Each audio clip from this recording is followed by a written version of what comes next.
Hi everyone, welcome to I'm All Right, my YouTube channel. My name is Lisa Robertson. I am an editorial director and also a writer of both fiction and nonfiction.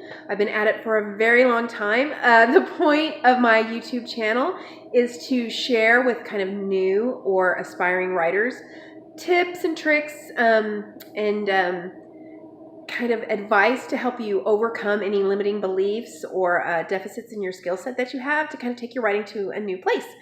Jumpstart your creativity and kind of next level your writing and really progress to be more professional in what you're doing. So in addition to the work I do here on this channel, I also have a website called I'm All Right, WRITE.com, where I do manuscript critiques. I work with people one-on-one to kind of help them work through any problems they're having, either in works in progress or completed manuscripts.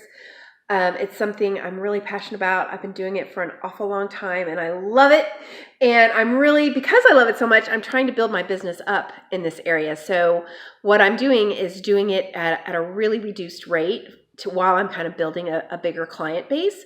So if that's something you're looking for, some critique and feedback on your work, please contact me. There'll be a link below this video and maybe we can work together one-on-one. But until then, I'll continue to post this stuff here. I've been doing it. I'm trying to do a video a day throughout the month of October because it's a run-up to NaNoWriMo, something I know a lot of new writers really enjoy trying to do, and it can be exhausting. So I want to give you a lot of encouragement and content to help you move towards your writing goals. The first week of the month, we're doing a series. It's called The 7 Deadly Sins of Writing, where I kind of talk about 7 common habits or pitfalls that people have and kind of offer a solution to help you overcome them. So I hope it's been helpful to you. This is day 5. I'll give you a brief recap of what the first 4 deadly sins are. There are videos on each one of them on my channel that you can watch if you want to learn a little bit more if some of these sins kind of resonate with you. The first one was perfectionism. Then we covered ego, envy, and yesterday's video was about being a fancy pants, which is just kind of like getting overly kind of puffing up your writing unnecessarily with like a lot of extraneous craft. So those were the first 4, and today we're going to cover the 5th one. The 5th one is indecisiveness. And this is a killer, and it goes really hand in hand with what we're going to be talking about tomorrow too. I think what's so hard about making decisions in writing, it really starts to happen about 100 pages into a manuscript, where the first 100 pages, those are easy. You're just kind of setting the stage and creating the characters and creating the situation that they're in, and you don't really have to decide too much, right? You can just kind of let them do what they're going to do.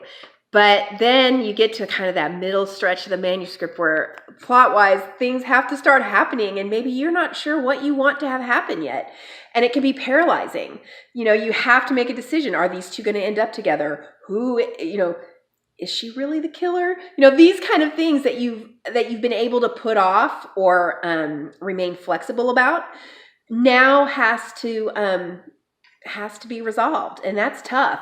I want to touch on that real quick too.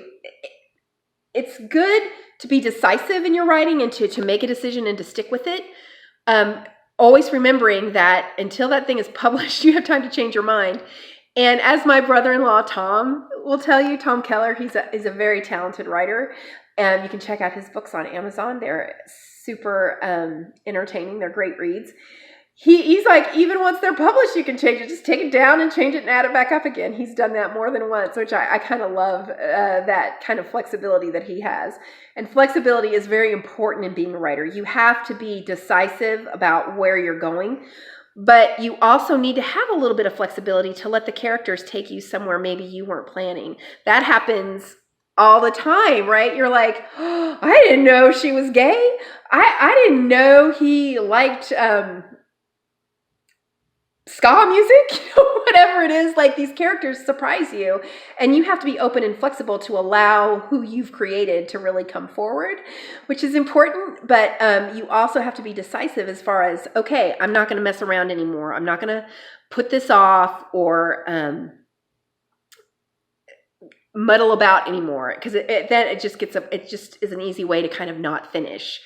And you don't want to do that, right? Why put all this work in if you're not going to get some great result out of it at the end?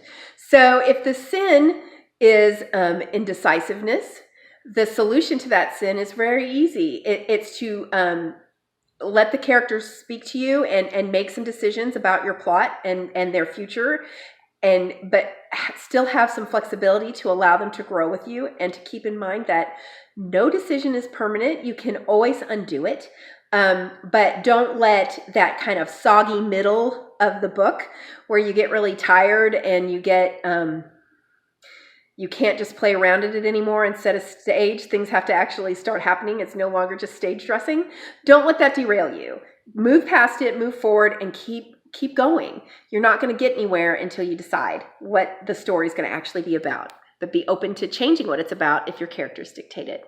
I hope that was helpful to you. That was our fifth of our 7 deadly sins. I'll be back again tomorrow with another one and finish up again on Saturday. And I look forward to hearing from y'all in the comments below or on my website so we can work together on critique. Thanks. Bye.